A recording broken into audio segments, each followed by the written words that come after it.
Mais cedo, em coletiva de imprensa, o presidente Lula disse que conversou com a premier italiana Giorgia Meloni por telefone e que ela pediu mais tempo. De acordo com Lula, Meloni não é contra o acordo, mas está vivendo um embaraço político com os agricultores. A novidade, para mim, foi a Itália. E eu liguei hoje para a primeira-ministra Meloni, conversei com ela, disse para ela que a data de 20 de dezembro não foi uma data proposta por nós. O 20 de dezembro foi uma data proposta pela Ursula von der Leyen e pelo Antônio Costa, dizendo que no dia 19 eles iriam votar em Bruxelas e que viriam aqui para que a gente assinasse o acordo. A minha surpresa foi ontem eu saber, ontem não, acho que uns 2 dias atrás, de que a Itália estava também junto com a França não querendo assinar o acordo, porque tem uma certa confusão política entre os agricultores italianos.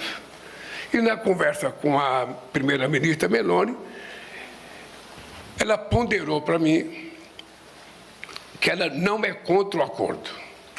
Ela apenas está vivendo um certo embaraço político por conta dos agricultores italianos, mas que ela tem certeza que ela é capaz de convencê-los a aceitar o acordo. E ela, então, pediu para mim que se a gente tiver paciência de uma semana, de 10 dias, de máximo um mês, a Itália estará junto com o acordo. Tá?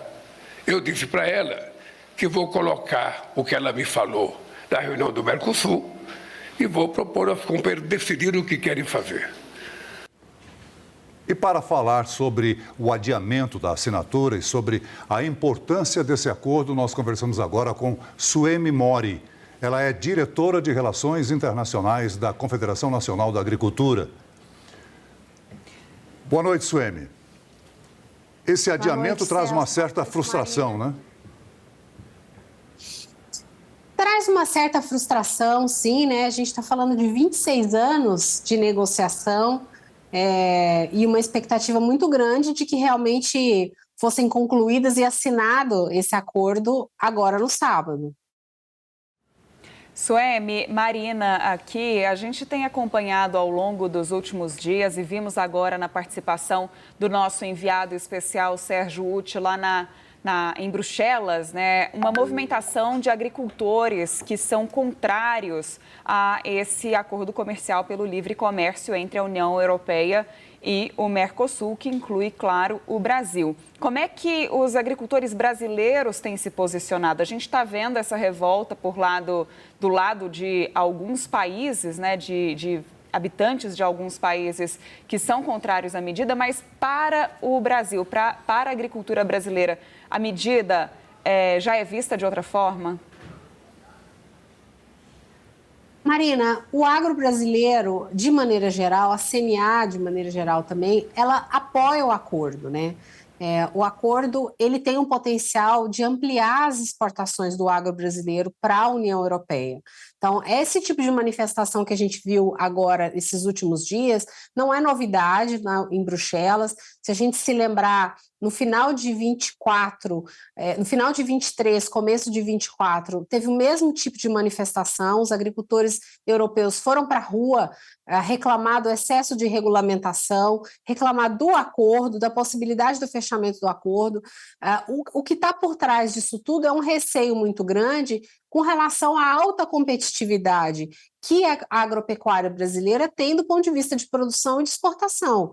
O Brasil é o maior exportador líquido de alimentos do mundo, a União Europeia é o segundo principal destino das nossas exportações agropecuárias. Primeiro é a China, com cerca de 31%, segundo a União Europeia com 14%, e o terceiro os Estados Unidos com cerca de 7%.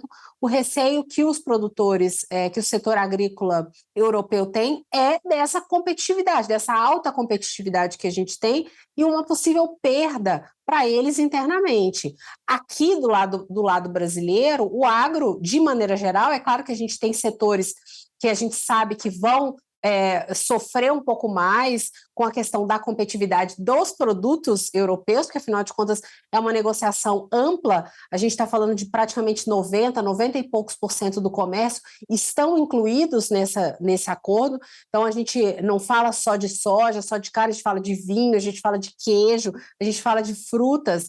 Então, alguns setores a gente já tem uma sinalização de um ganho mais claro e outros setores que vão ter que se adequar a esse novo modelo. Suemi, eu vou convidar para a nossa conversa o nosso analista César Feitosa para que ele também possa participar da entrevista. César. Primeiro, obrigado, Suemi, pela entrevista. A Comissão Europeia aprovou nos últimos dias algumas salvaguardas para tentar preservar alguns produtos, especialmente do agronegócio, europeus, diante desse aumento da competitividade que você vinha se referindo. De alguma forma, é possível olhar com bons olhos esse adiamento da assinatura do acordo para janeiro, uma tentativa de encontrar alguma solução pelo lado do Mercosul para essa decisão unilateral tomada pelos europeus?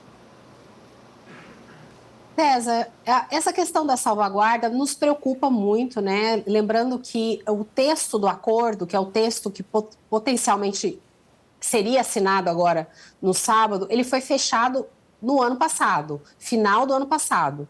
Então, assim, essa medida que eles colocaram agora dessa regulamentação do mecanismo de salvaguardas não faz parte do acordo e não foi negociado com o Mercosul. É uma medida que eles estão fazendo internamente, unilateralmente, e que preocupa o setor agropecuário brasileiro, porque tem o potencial de prejudicar aquilo que foi negociado antes. Então, a preocupação que a gente tem é com a garantia de que o que foi negociado, ou seja, a gente fala sempre que no final de uma negociação se chega a um acordo equilibrado, alguns vão ganhar mais do que outros vão sentir um pouco mais, que aquilo que foi negociado seja realmente realizado. A salvaguarda, esses gatilhos que foram colocados, essas restrições todas que eles colocaram, isso não foi negociado. O que a gente precisa ver é como que o Brasil e o Mercosul vai responder a isso. A questão do adiamento, avaliar se é positivo ou se é negativo, tem que ver por que está sendo adiado. A União Europeia quer mais o quê? A Itália, em algum momento, falou de um fundo de compensação para os seus agricultores. A França fala de uma cláusula espelho, que é uma reciprocidade de regras de produção, que o Brasil e o Mercosul adotem as mesmas regras de produção, os mesmos regulamentos que os produtores europeus adotam, que não faz sentido nem de uma via nem da outra, nem eles obrigarem a gente a fazer, nem a gente obrigá-los a também usar os mesmos normativos, porque a nossa produção é uma produção agropecuária de clima tropical e a deles de clima temperado. Então, a avaliação de se é positivo ou se não é positiva depende do que eles vão querer colocar mais, né? Por que esse adiamento? Suemi, muito obrigada pela sua participação, muito esclarecedora. A gente conta com a sua ajuda para continuar entendendo esse acordo e os efeitos dele daqui para frente, especialmente se ele realmente for aprovado, como é a expectativa ainda, apesar, né, desse prazo ter sido estendido. Boa noite para você.